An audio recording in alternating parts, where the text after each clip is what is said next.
It's my great privilege to introduce you to Bruce Katz.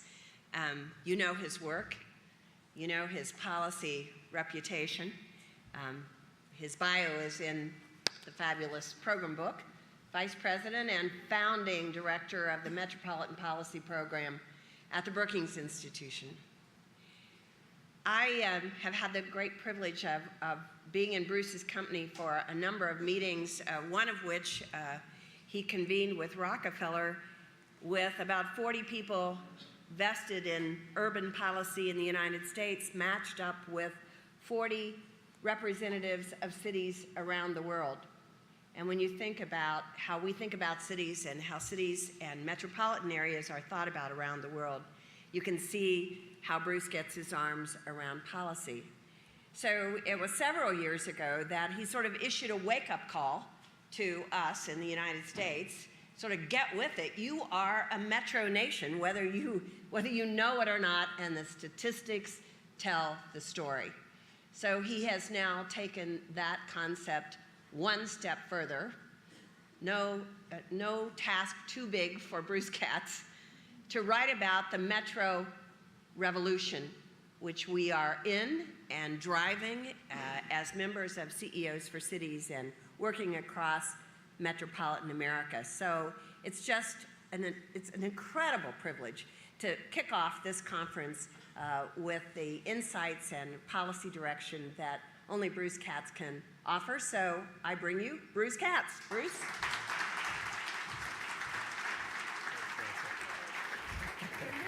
Good morning. So morning, everyone.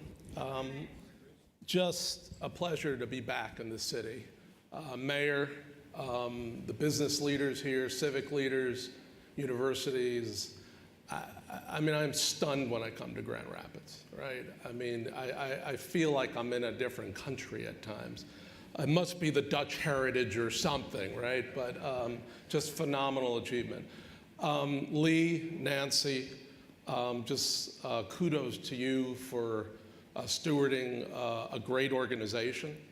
And I really feel like this is the moment for a network of business, civic, and university leaders in the United States from cities and metropolitan areas because, you know, I didn't ask the Congress to shut down the government just to prove the thesis of the book, right? But they seem to have complied. So let me walk through the main premise. It won't be a surprise to everyone in this room. You will see a series of animations and video clips from the stories we tell in the Metropolitan Revolution. Feel free to download an app on your iPad for free, the only thing in America for free. Please, review and send comments and engage. But this is the thesis. We're living in a pivotal decade because we are still feeling in many parts of this country the aftermath of the Great Recession. There's a reason they called it great. We still have to grow 10 million jobs to make up the jobs we lost during the downturn and keep pace with population growth. But most importantly, we need to grow better jobs, right? Because we saw people living in poverty and near poverty grow from around 81 million in 2000 to more than 107 million in 2011. That's one decade. That's the recession. That's the collapse of manufacturing in many parts of this country in the early part of the last decade. So in theory, what you would do, a small job, right? You would restructure an economy from one pre-recession that really was characterized by consumption and debt and financial engineering to one that is driven by innovation, ideas for sure, but also manufacturing, right? Creativity, production, one that is powered by low carbon and advanced energy so that the United States and foreign direct investment and global engagement and high-skilled immigration. And if you build that kind of economy, it will be rich with opportunity. It will create more and better jobs. Now, in theory also, you might want to have a national government, right? Because the national government does set the policies and the common rules that has made us such a critical nation. But Our national government is mired in partisan rancor and ideological polarization. They have left the building. They are on a frolic and detour. I could go on, right? But this is not just cyclical. This is structural. Over the next 10 years, and we knew this was coming because of the aging of the population, what the national government actually does will change. It will begin to shift large sums of resources into Medicare, into Medicaid, into Social Security, and into payment on the debt. So within 10 years, more than half of the federal budget will go for health care spending, and it'll begin to squeeze down and crowd out investments in what we call discretionary spending, right? A classic Washington term: defense, research and development, infrastructure, housing, education, and skills. And so what is happening in the United States, and no one is sending a memo, no one is enacting a law, promulgating a rule, power and responsibility is being shifted down in our country to cities and metropolitan areas so they can compensate for these economy-shaping investments and place-making investments. Hence the Metropolitan Revolution. When we look around the United States, what we see are cities and metropolitan areas and institutions, networks of institutions and leaders stepping up and doing the hard work to grow jobs, restructure their economies, and make their communities more prosperous for all their citizens. Now, they can do this because they are incredibly powerful. The United States has 388 metropolitan areas. The top 100 sit on only 12% of our land mass. They're 2/3 of our population. They're 3/4 of our GDP. All metros are 91% of our GDP. But the top 100 have something else. They concentrate and agglomerate all those elements that drive and power modern, sophisticated economies. Skilled workers, infrastructure to move people, goods, energy, ideas, right? Innovation, patent intensity, advanced industry, 75, 80, 85, 90% and more of the nation's share are located in the top 100 metros.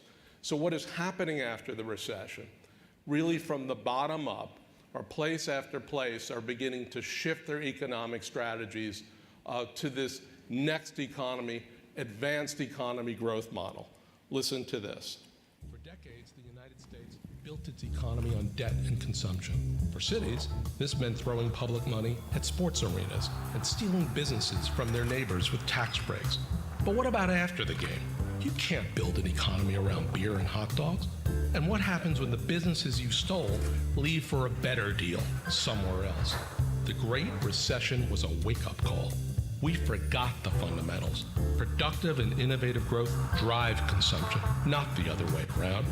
Smart metro leaders are going back to basics, investing in infrastructure, making manufacturing a priority again, connecting small businesses with investors and new markets, helping workers get the skills they need.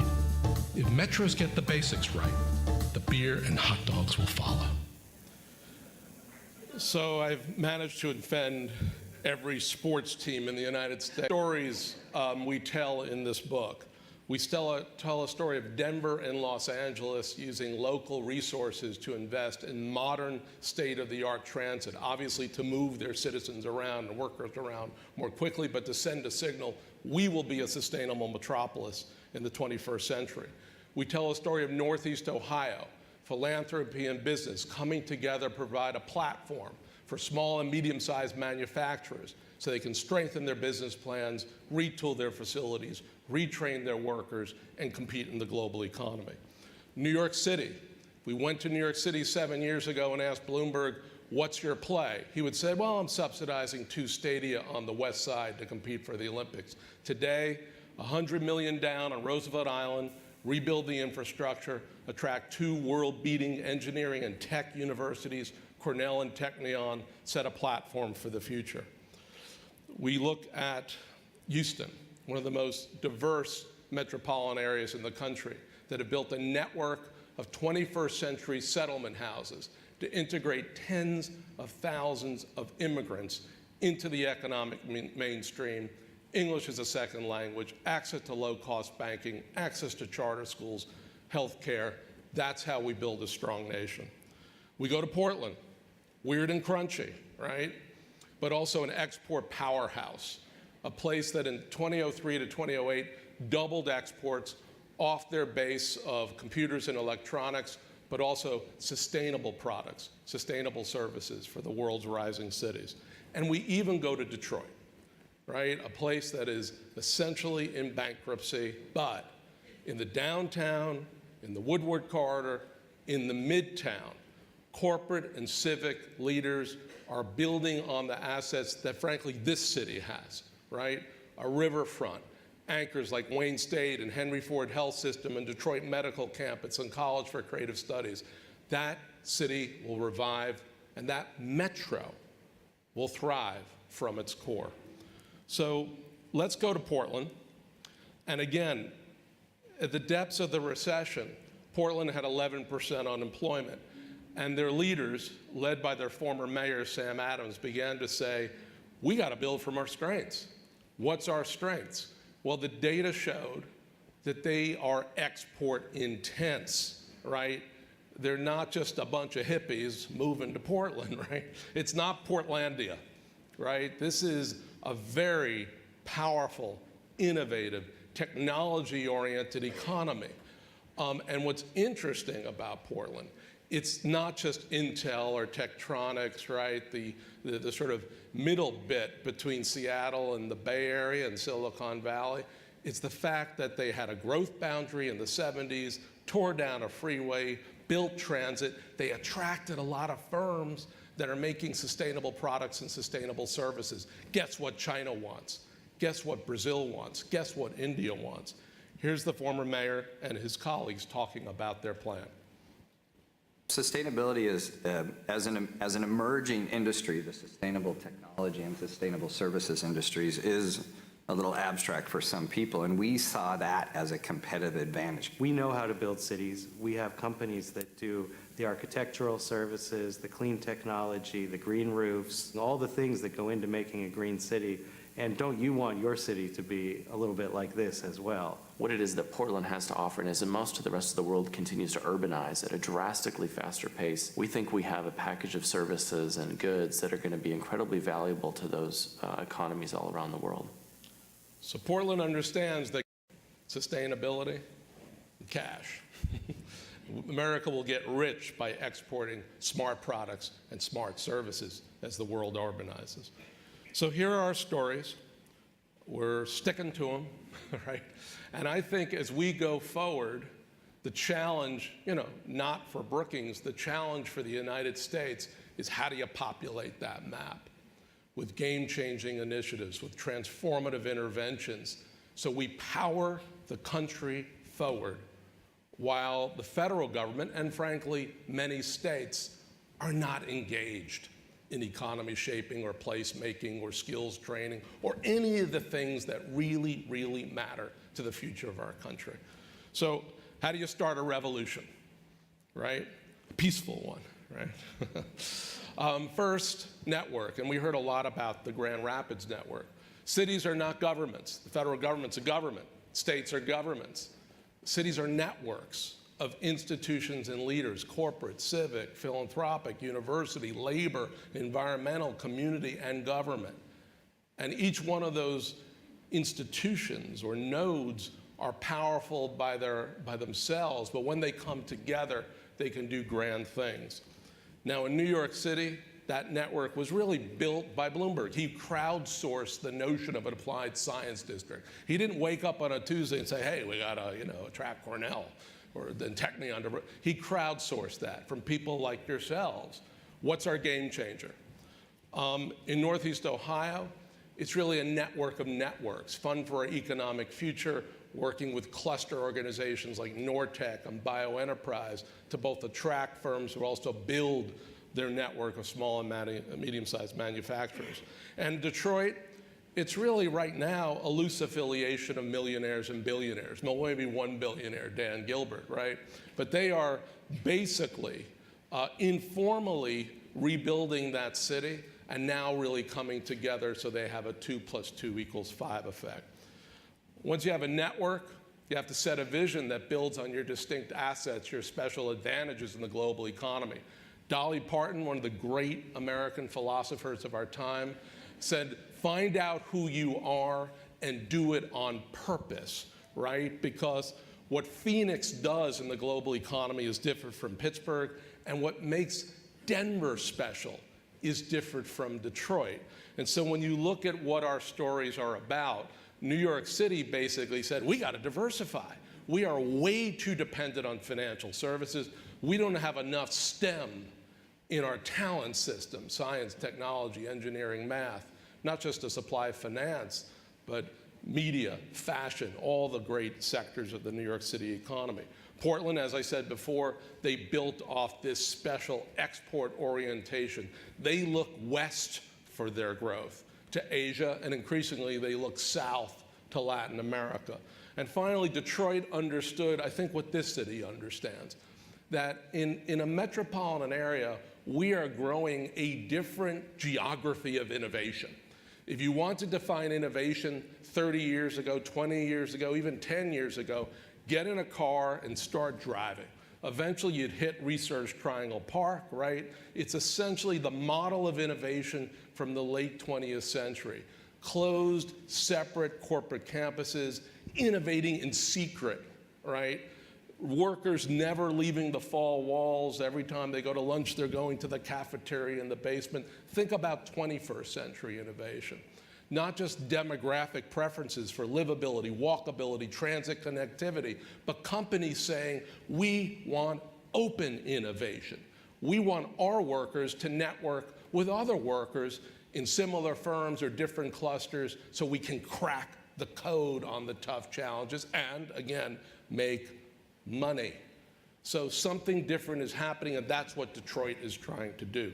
Finally, find your game changer. Overused term for sure, but I would guarantee you that when you think about your city, your metropolis, and you look back over the last 25, 50, 75 years, there was one or two or three interventions that you can look back and said, that changed the trajectory of this economy, that changed our profile, that changed our performance.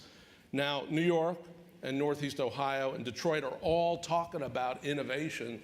New York is talking about an institutional platform, a new platform for growth.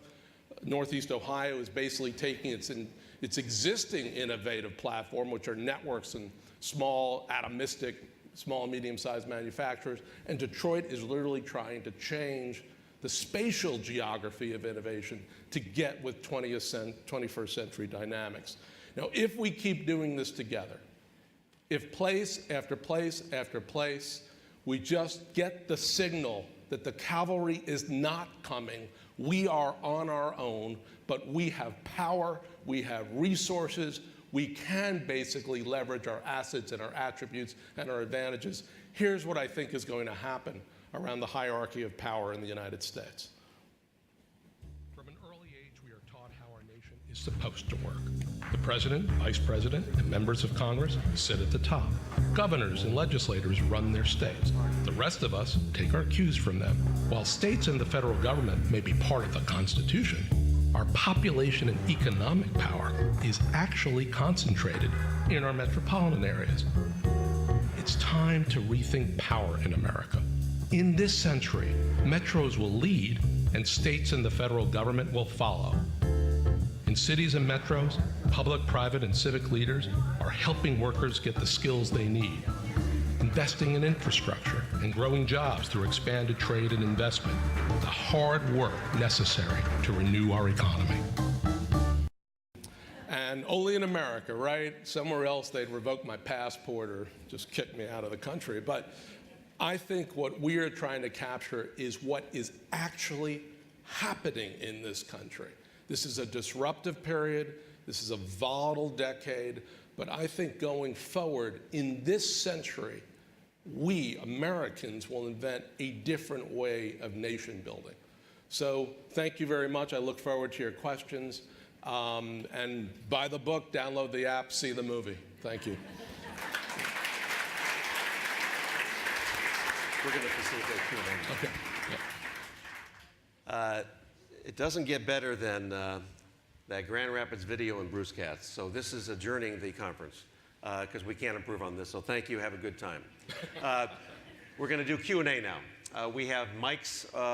If you're right here with Connor and Aaron, we want this to be interactive, so ask as many questions as you would like. And who's going to ask the first question? We got there Steve Litt from Northeast Ohio. That's right. I'm going to let you do the rest of it. Okay.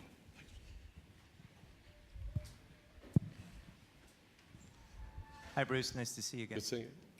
For cities that have edge cities, suburban office parks, and specifically for the Research Triangle Park in North Carolina, what changes would you recommend, physical, governmental, whatever, to make sure that those resources aren't lost? I mean, the RTP is an incredible generator of growth in North Carolina, and they really have to reinvent it. How would you do that?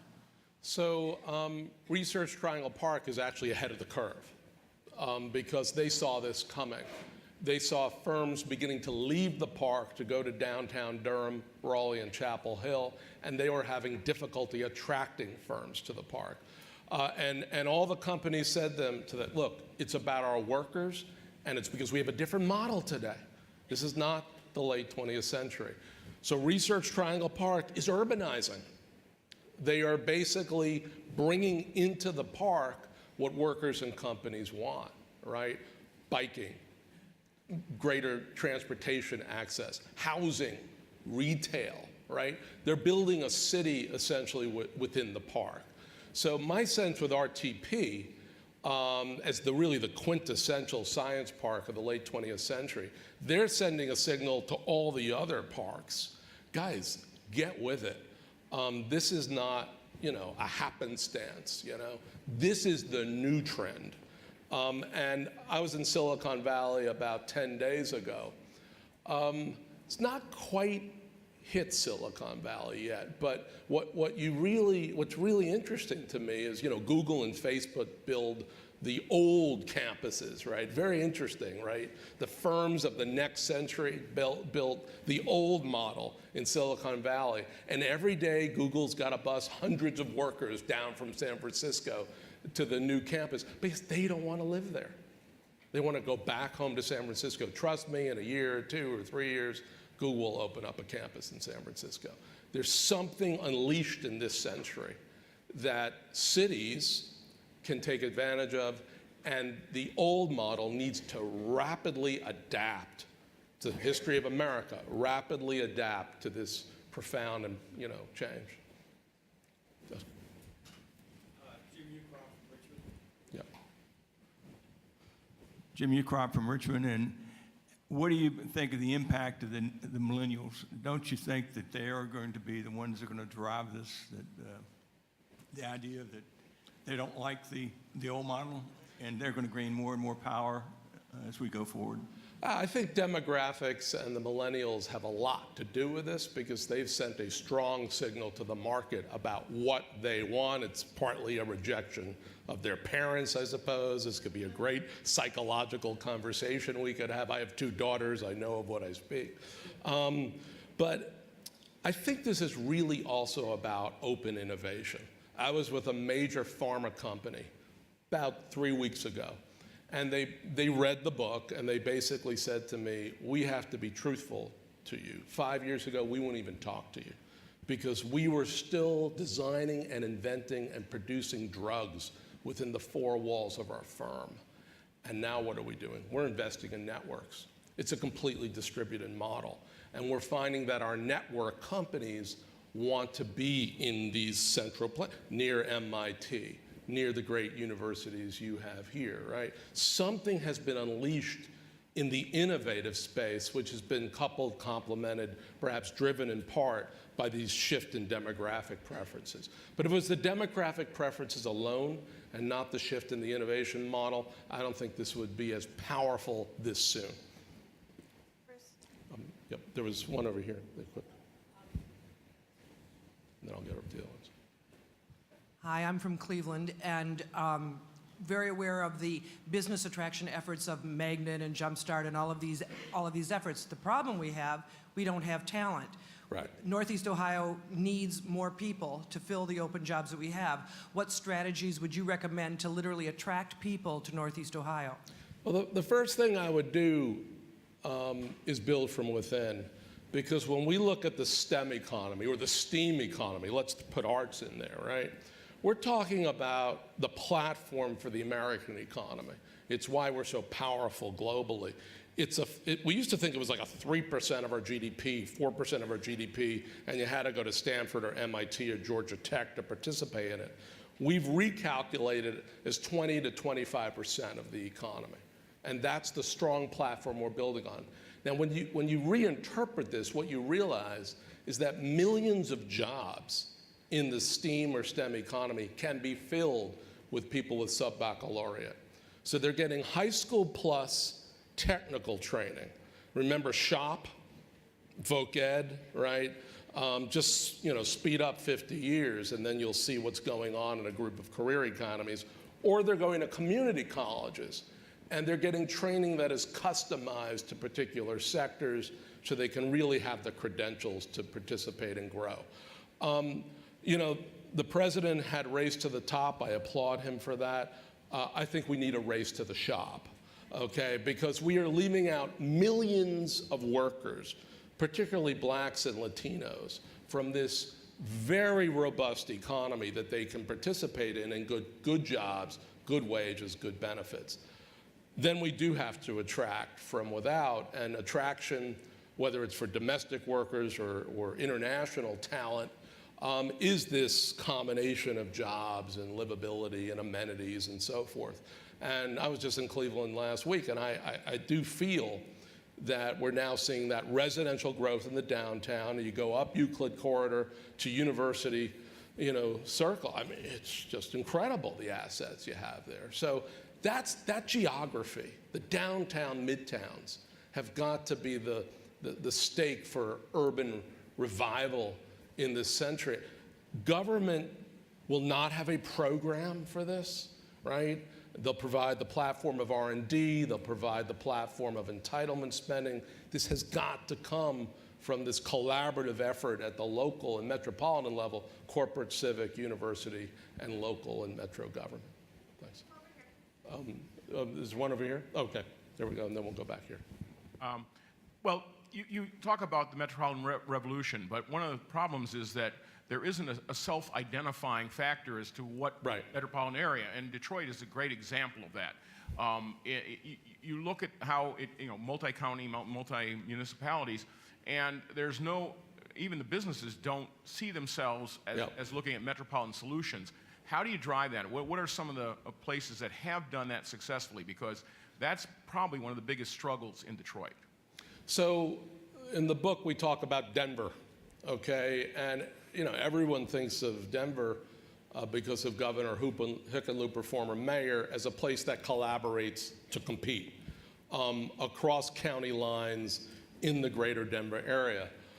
It wasn't always like that. And we sort of go back in time 40 or 50 years and basically show that the cities and the suburbs were at each other's throats in Denver because of school integration, because of other issues. Over time, what began to happen is the business leaders went metro, right? Because they saw it as the true geography. And then the elected officials began to sit down quietly. I mean, literally one-on-one over beer, over the beer and hot dogs. It all comes back to that, right? And they basically said, we are a flyover metro. We're an extraction metro. We have no advanced research institution. We will be toast unless we get our act together. They bet on the arts and culture as getting back to Arts Prize. They bet on arts and culture as a first easy way in, built a great airport, and now are building 118 miles of light rail, the largest exercise in the United States, and then changing land use and zoning across the metropolitan area so they have these denser transit villages. That's smart economy shaping, that's smart placemaking, and that's collaboration. If you go to Denver today, do they love each other? No. I mean, every time I go there, I'll sit with someone from the counties or from the city, and they'll immediately launch into a diatribe. And then they'll talk about how they're working together on what matters. So I think we need to get over political fragmentation. I think we just need to get over it. The economy has gotten over it. It's networked, right? It works across sectors. It works across disciplines.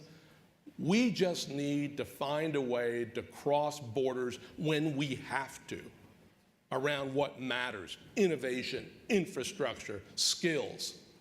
And maybe we'll consolidate down the line to save money or drive efficiency, but enough of it, enough of the perfect. Let's just do the good and get on with it. So I think that's what we're trying to represent here. The revolution is not perfect. I mean, I was at the Kennedy School the other night, and they said, how can this really work? You know, if you landed from Mars and said, take me to your leader, there is no leader. I go, that's right, we're Americans. We have networks of leaders, right? So let's have our political space reflect our economic space and get around doing some grand things. Right. We mentioned talent, human capital, and you mentioned STEM and STEAM. Yeah. But what really are the attributes of that human capital that really make this happen? Well, I think the attributes are really multiple, right? Obviously, I'm stressing a lot of technical skills. And when I was in Silicon Valley in San Francisco a few weeks ago, one of the original investors in Dropbox basically said, I hate to tell you this, but in a region that is the vanguard of technological innovation, we do not prize computer science in our high schools, right? I mean, French counts more for access to the California university system than computer science, right? So technical skills for the 21st century, absolutely. Also, why I like to talk about shop, it's that the combination of the brain and the hands. We can make things again in the United States. For a long time, we were told we were going to be a post-industrial economy. We'll just generate the ideas and the Chinese will produce everything. Whoever gives up production gives up innovation, because advanced industry is the synthesis of the two. And the last piece are really more the soft skills, right? I mean, we need more pathways to get into that first job, to really be acclimated to the workplace, right? A lot of us had that growing up. You know, we're pushed out of the house at 13 or 14 or 15 by our parents who were just sick of us and said, you know, do something on the weekend, as opposed to asking us for money. We need more access to that first job, particularly in inner cities, particularly in older suburbs where poverty is growing. I think there are proven models to grow from the private side jobs, and that really can provide that critical entree. So technical, makers, and just access. That's what's critical. I think over here there was some, yeah. Bruce, Mike Rocco from City Hall Fellows. We've talked a number of years about the revolution and building on that human capital comment or question that was just raised. Talk about your feeling about bringing that talent to local government, programs like City Hall Fellows, Fuse Corps, and others that are really trying to bring that energy back into the local metropolitan areas. I mean, I just want to give a nod to City Hall Fellows, Teach for America, Code for America. I mean, we've got to find a way to bring this unbelievable affirmative and positive energy bubbling up in our country into government, into the NGO sector, the philanthropic sector, because, you know, these kids, 21, 22, 23, 24, they can operate this stuff better than any of us in this room, but B, they haven't found a problem they can't solve, right?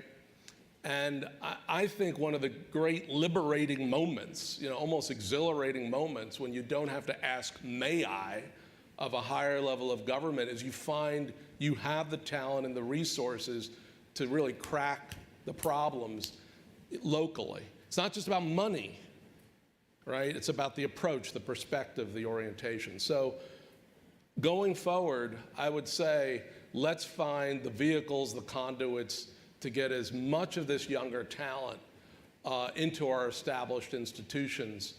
The benefits are so many we can't even begin to anticipate them. But.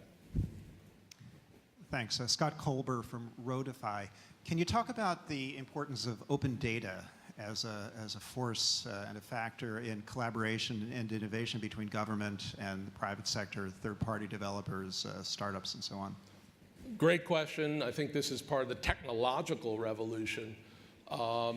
We have unbelievable amounts of data, collected publicly and private. We now have the computing power to integrate that data in many respects.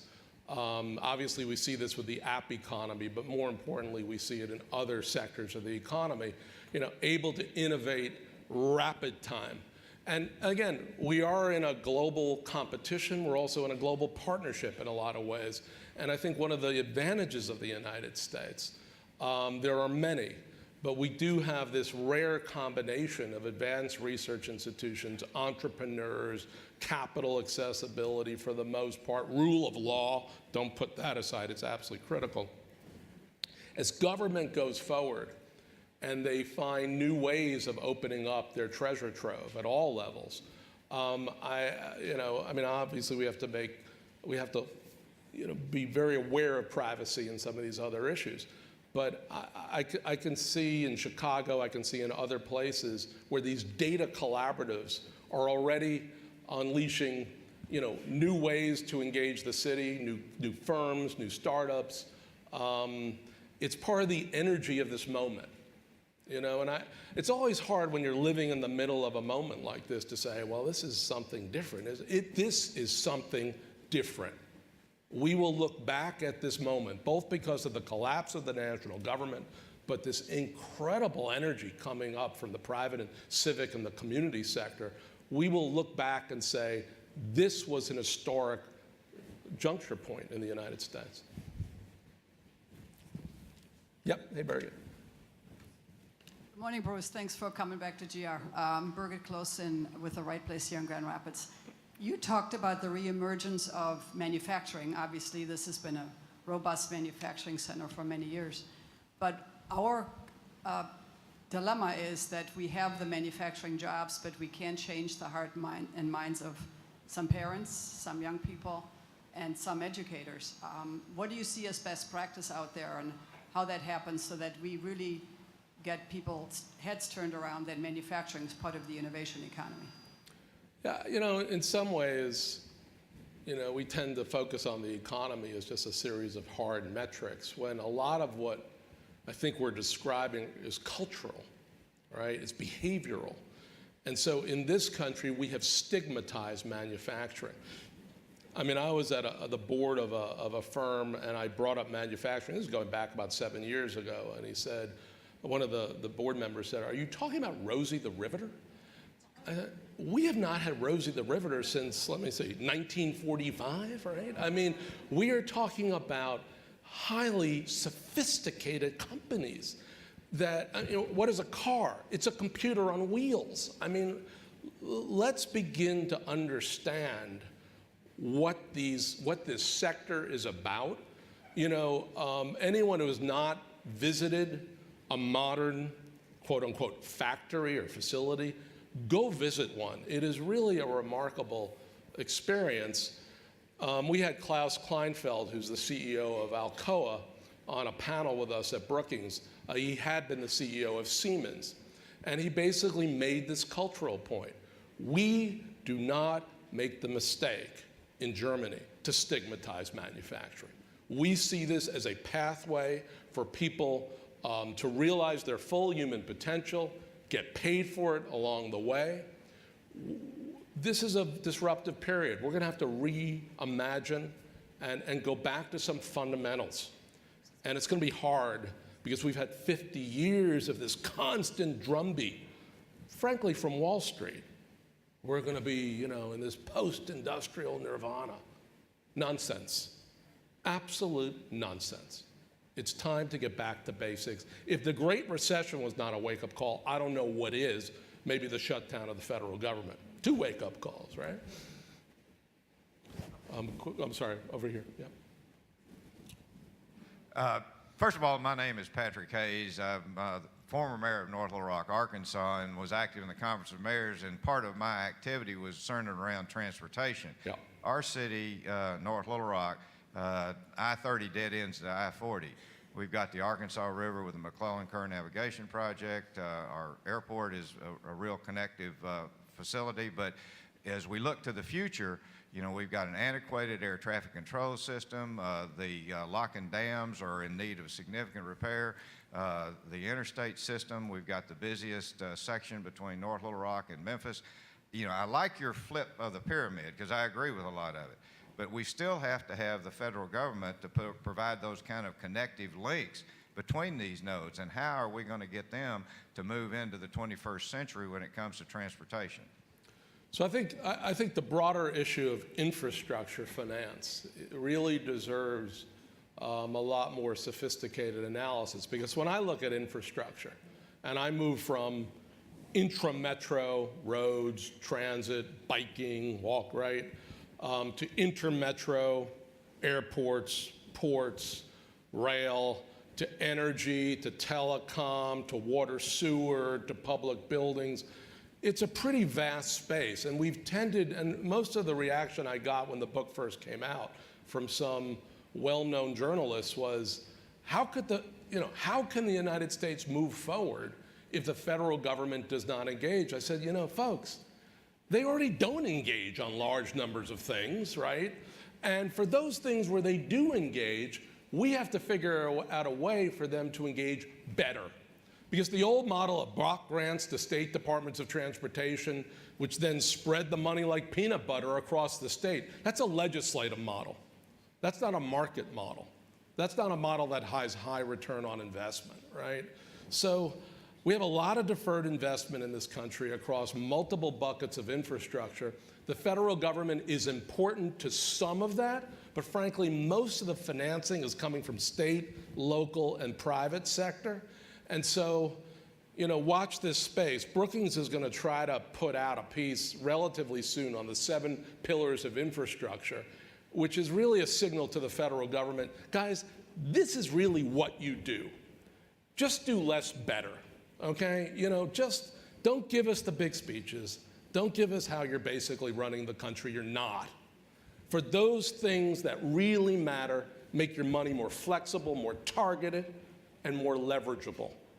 So Jacksonville, Miami, Denver, LA, I mean, I can go all across the country in what is this desert of federal leadership. They are doing great things, usually with states that are changing how they function and with private sector investors.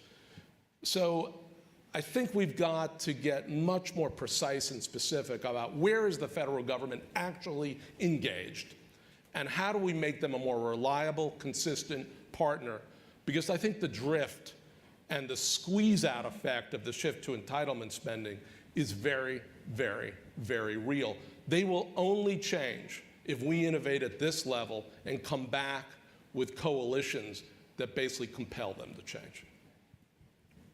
First, we have time for 2 Okay. questions. So Yep. there. And then last one. Yep. Thanks. Deborah Diamond from Philadelphia. Taking as given that these productive networks are more organic, more likely to happen in metro areas, are there policies or cultural factors that can accelerate network building, or models that you've found that we can take as models to accelerate it in our regions? Yeah, I think one of the most interesting model is really to focus on informal power rather than formal power. You know, whenever we have elections for mayors, frankly, or for county leaders, or even for governors, people tend to focus on the formal power, the agencies they run, the responsibilities they have, their formal portfolio. I think most of what we've described in this book is really about elected officials and corporate civic and other officials really using their informal power, the power to convene, the power to set very clear, specific goals, right? And then the power, sometimes charisma, sometimes other, the power to move the network forward, right?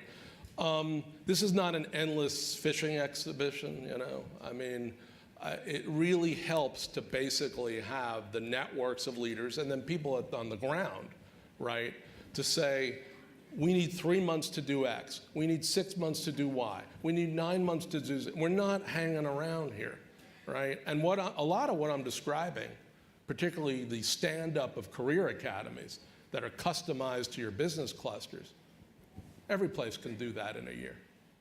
Every place can do that in a year.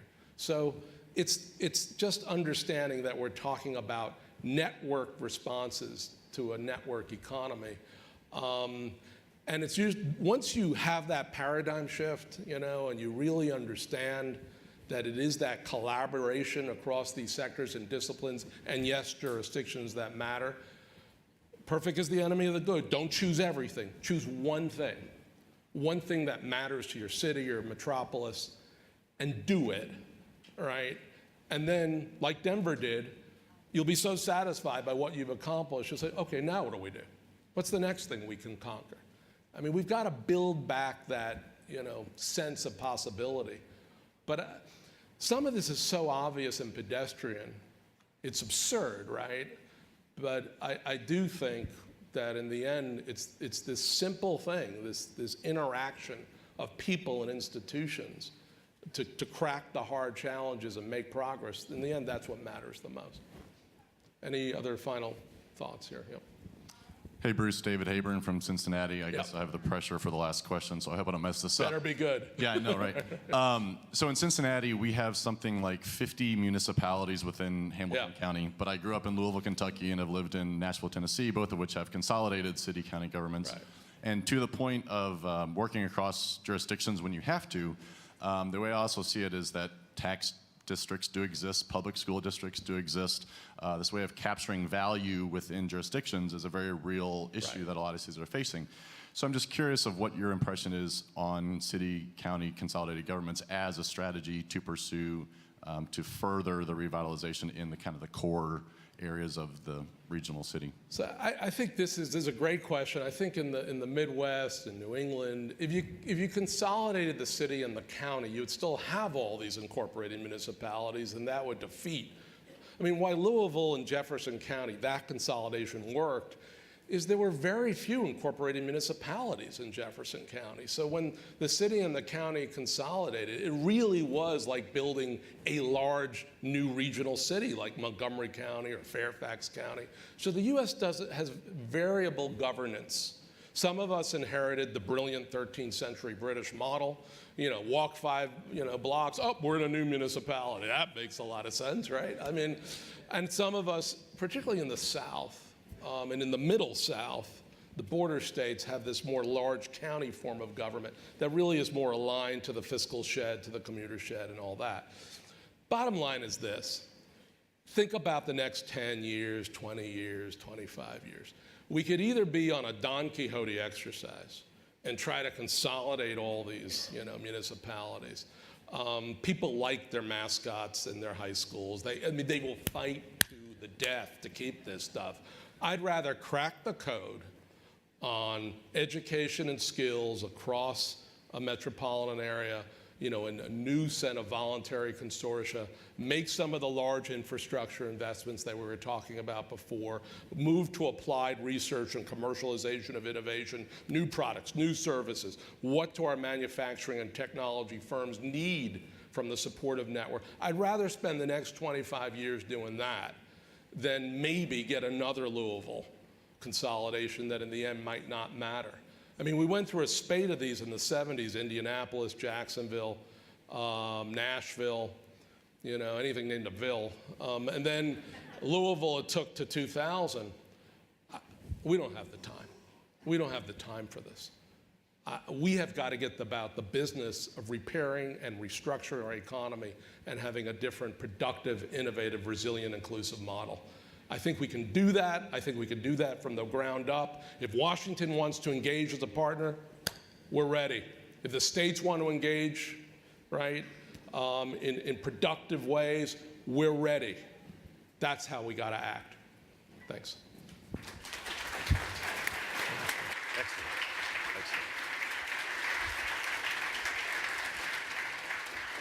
The sign of a good session is when there are still many more questions to be asked, and there are, but all of the answers happen to be in this book.